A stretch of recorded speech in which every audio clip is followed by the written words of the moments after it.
Kali ini saya akan bercerita tentang sebuah film kisah nyata yang berjudul Snowden, di mana Snowden sendiri dianggap sebagai pengkhianat oleh pemerintah Amerika, sedangkan di mata masyarakat seluruh dunia ia dianggap sebagai pahlawan baginya.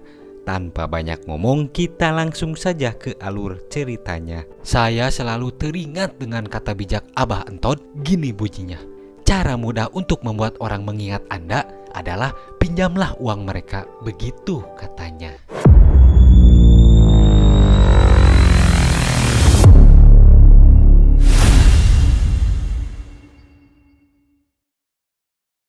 Film berawal ketika di Hong Kong tepat di tahun 2013, di mana di sana ada dua orang reporter yang bekerja pada sebuah stasiun televisi.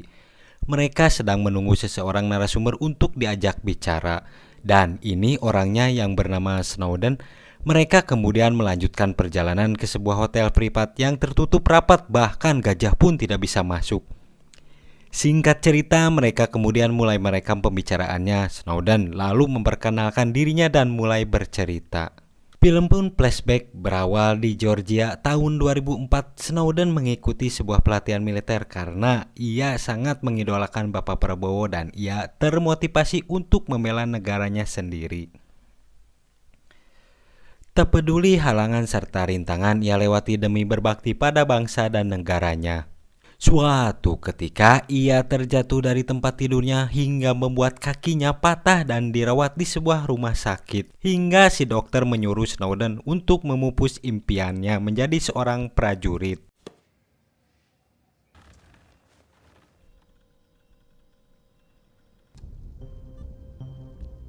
Rupanya perjuangan Snowden tak berhenti di situ. Ia kemudian melamar untuk menjadi anggota CIA dan di saat psikotes ia mendapat nilai yang nyaris sempurna. Cuman sewaktu SMA dia tidak lulus karena harus mencari uang akibat orang tuanya berpisah. Berkat kejeniusannya ia pun dinyatakan lulus tes psikotes oleh Corbin dan akan mengikuti serangkaian tes lainnya yang berpusat di pelatihan CIA. Di pusat pelatihan, Snowden tak sengaja masuk ke sebuah ruangan mesin dan di sana ia berkenalan dengan seorang ahli mesin yang bernama Hank. Hank sedikit terkejut akan kepintaran Snowden yang mengetahui berbagai macam mesin termasuk komputerisasi. Snowden lalu mengikuti ujian kecerdasan yang dipimpin oleh Corbin. Ia disuruh untuk merancang sistem jaringan komunikasi tersembunyi di kota asalnya dan hanya diberi waktu selama 5 jam. Di antara para peserta semua, hanya Snowden lah yang berhasil menyelesaikannya tidak kurang dari 1 jam sampai Corbin pun mengecek kembali pekerjaan Snowden dan ternyata sangat memuaskan. Singkat cerita, Snowden lalu pergi untuk bertemu cewek kenalannya yang ia temukan lewat aplikasi hijau. Namanya Mills. Ia kemudian mengajak Snowden untuk sekedar jalan-jalan dan ia sangat menyukai dunia fotografi. Yeah, it's that way. You're gonna have to work on both if you want to be. Let's use Reddit. Shall we go? Come on.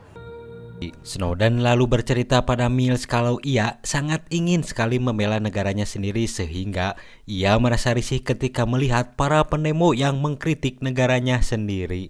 Sedangkan Mills sendiri sangat pro terhadap pendemo karena ia merasa pemerintahan yang sekarang sedang tidak baik-baik saja. Meskipun mereka berdua berbeda pendapat, tetap saja mereka sangat akur dengan obrolannya. Kembali ke tempat pelatihan, Snowden mengunjungi Hank. Di sana Hank menceritakan tentang dirinya yang termasuk ke dalam orang terbaik pada masanya dan untuk mencapai itu sangatlah tidak mudah. Hank melihat Snowden sangatlah punya kemajuan dan berinisiatif. Ia pun menyuruh Snowden untuk segera memasuki kelas pelatihan karena sebentar lagi akan masuk. Sebelum pergi, Snowden meminta salah satu Rubik milik Hank. Corbin lalu mengajak Snowden ke sebuah tempat favoritnya.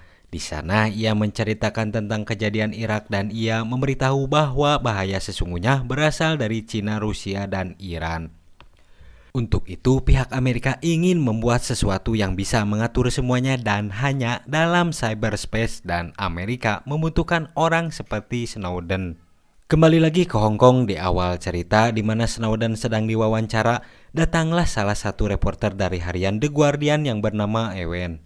Snowden lalu menunjukkan bukti kepada Ewen bahwa ia memang pernah bekerja sebagai agen CIA dan ia juga menunjukkan sebuah foto dirinya bersama mantan kepala NSA dan CIA yang bernama Michael Hayden. Ewen pun mulai mewawancarai Snowden dan berkata kalau dia membuka identitasnya pada publik maka Amerika akan mengutuknya dan dicap sebagai pengkhianat bagi negaranya.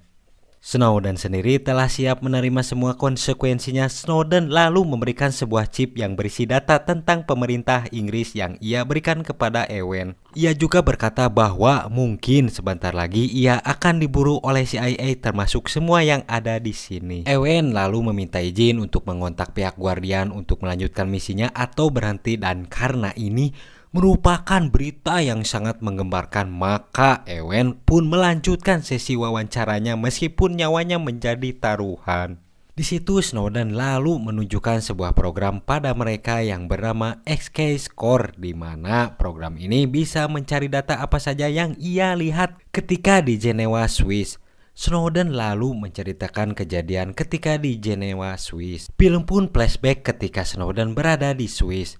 Di sana Snowden hanya bertugas untuk menjaga jaringan komputer CIA di bawah perlindungan diplomatik PBB agar datanya tetap aman dan tidak bisa diretas oleh para hacker.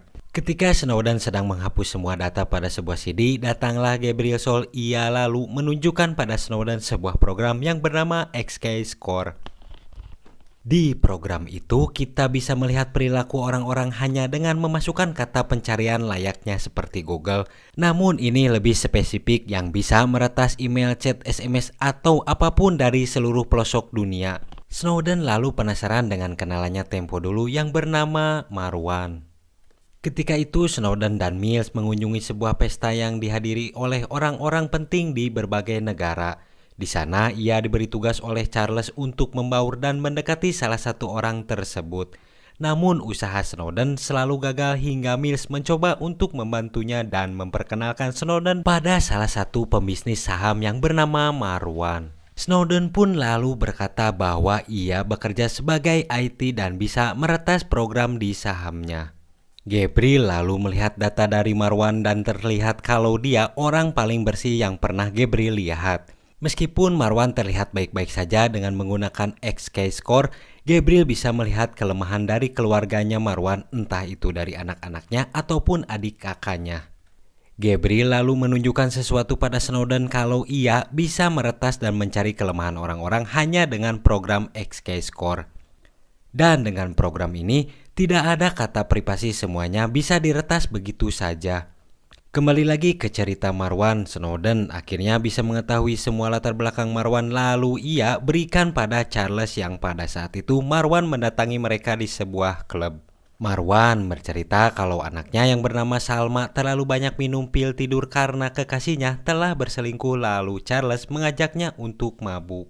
Karena Charles ingin naik jabatan, ia sengaja membuat Marwan mabuk sehingga ketika ia menyetir dalam keadaan mabuk, ia bisa masuk penjara. Dan Charles telah memberitahu para intelijen untuk menangkapnya. Snowden sempat menolaknya karena itu bisa membahayakan nyawa Marwan. Karena Charles serta Snowden sama-sama bekerja di NSA, jika ia membocorkan pada orang lain, maka Snowden akan dipenjara lebih lama ketimbang Marwan. Karena stres, Snowden pun melampiaskan hasratnya pada Mills dan ia sedikit kaget karena kamera laptopnya berada pas di depan mereka yang kemungkinan bisa bocor adegan mereka berdua. Esoknya bertepatan dengan diadakannya pemilu di Amerika, di mana hasil sementara suara masih dipegang oleh Barack Obama. Mills sangat berharap kalau Obama yang memenangkannya karena ia sangat menyukai karakternya. Di sela itu, Snowden bercerita pada Mills kalau sekarang ia mengundurkan diri dari agen CIA dan ia tidak memberitahu dengan jelas alasan berhentinya Snowden dari CIA. Saat itu pula Barack Obama terpilih menjadi presiden Amerika selanjutnya untuk menggantikan Bush. Cerita kembali lagi ke Hong Kong. Hari ini Jen yang seorang editor web di surat kabar kecil Inggris akan ditelepon oleh pihak Gedung Putih dan ia harus melawan negara adidaya Amerika Serikat. Alan berkata pada Snowden, jika Gedung Putih tahu kita membocorkan rahasia mereka, bisa saja pihak CIA menangkap Guardian kapan saja. Snowden hanya meminta tolong pada para wartawan seperti mereka untuk mempublikasikan dan biarkan masyarakatlah yang menilai tentang semua ini. Karena pihak Gedung Putih akan segera menelpon Jen, maka Snowden memberikan jeda pada topik bahasannya sembari memikirkan apa yang akan terjadi selanjutnya. Kini tinggal ia dan Laura yang berada di kamar hotel. Snowden lalu menceritakan kejadian dirinya saat berada di Jepang pada Jen. Di sana ia membuat data cadangan yang disebut dengan Epic Shelter. Ini ia buatkan jika para teroris menyerang kedubes serta pos NSA di Timur Tengah, maka semua datanya tidak akan hilang. Pihak NSA juga ingin membuat Jepang terkesan dengan kemampuan mereka dalam masalah cybernet. NSA juga meminta izin untuk memata-matai populasi di Jepang, namun pihak Jepang melarangnya karena itu melanggar hukum serta privasi mereka. Namun pihak Jepang tidak tahu kalau NSA telah menyadap negara Jepang bahkan sampai ke masyarakatnya, infrastruktur, pembangkit listrik hingga rumah sakit di seluruh wilayah Jepang.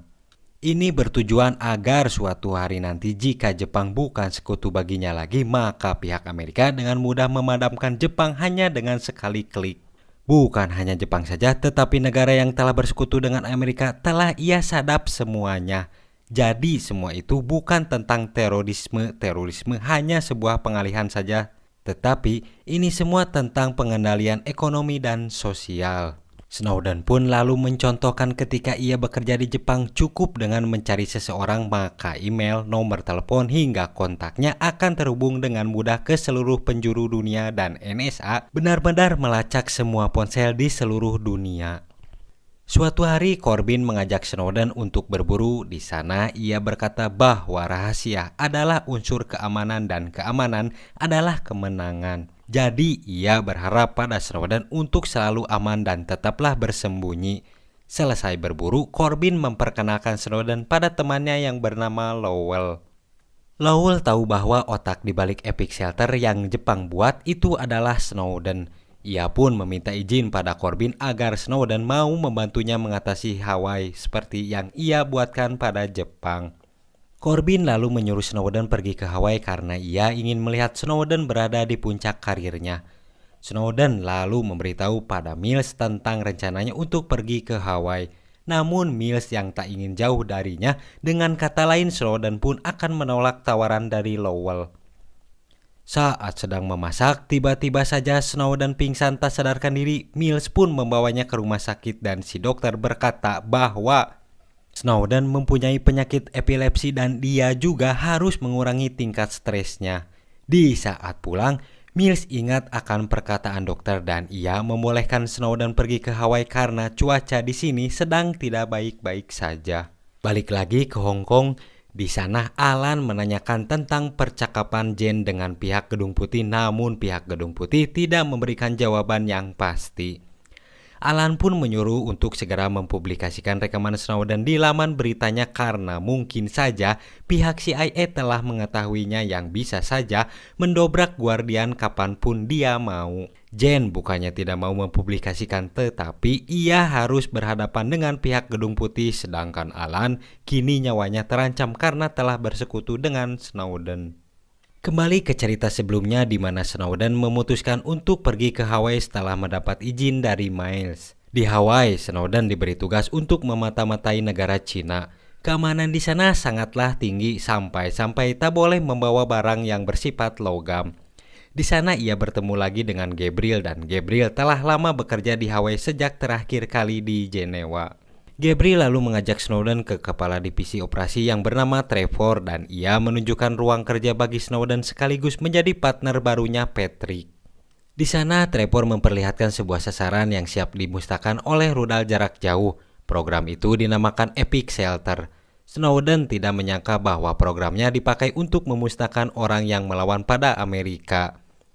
Ia juga berkata pada Trevor kalau Epic Shelter adalah buatannya sendiri. Snowden lalu memberikan masukan kenapa Lowell tidak membuat data baru yang setiap saat terupdate karena kalau Epic Shelter dia hanya membackup data tanpa adanya update terbaru. Snowden lalu menunjukkan program data terbaru pada teman-temannya yang bernama Heartbeat. Dengan sekali klik data dari berbagai negara sudah bisa terlihat dengan mudah. Di saat malam tiba, mereka mengadakan sebuah pesta barbeque. Ada pemandangan yang tidak wajar ketika Snowden melihat Mills berduaan bersama temannya. Di saat itu pula, tiba-tiba pesawat drone jatuh sendirinya dan Snowden pun jatuh pingsan akibat penyakitnya kambuh lagi. Selang beberapa hari, Snowden dipanggil oleh Corbyn lewat sebuah video call. Dia terkesima akan program Heartbeat sampai-sampai Lowell sangat puas oleh kinerja Snowden. Namun di sana Corbyn merasa ada yang disembunyikan oleh Snowden dan ia pun berkata bahwa Snowden pernah membuka sebuah program tanpa izin. Esoknya Snowden mengajak Mills bicara dan memberitahu kalau sekarang rumah dia telah disadap. Bukan hanya itu, tetapi ponsel Mills pun telah tersadap oleh seorang penjahat senior di CIA. Snowden juga menyuruh Mills untuk sementara waktu pulang ke rumah orang tuanya agar ia tetap aman. Dengan perasaan sedih, Mills pun menyanggupinya. Dan saat itu pula, Snowden mengontak Laura untuk membocorkan semua kejahatan pemerintahannya pada media. Esoknya seperti biasa, Snowden bekerja sambil memainkan sebuah Rubik, sedangkan yang lainnya terlihat agak sibuk dan di saat itu pula, Snowden memasukkan sebuah memory card dan mengcopy semua database ke dalam memory cardnya. Dengan perasaan was-was, Snowden pun melihat di area sekitar. Di saat selesai, secara tidak sengaja memory cardnya terjatuh dan di saat bersamaan Patrick segera menginjaknya dengan kakinya karena ia tahu Trevor akan masuk ke ruangannya. Snowden lalu berterima kasih pada Patrick karena telah menolongnya. Snowden lalu meletakkan memory cardnya ke dalam sebuah Rubik karena penjagaan di sana sangatlah ketat. Di saat akan pulang, Snowden bertemu dengan Gabriel dan berbicara padanya kalau ia sedang sakit lalu meminta tolong untuk memberitahu Trevor.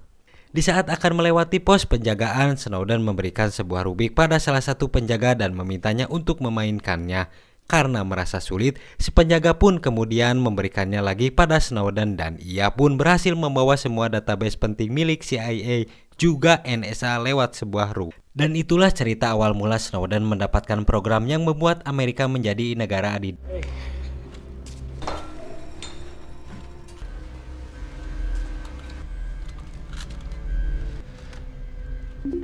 Oh man, look, I love me. All right.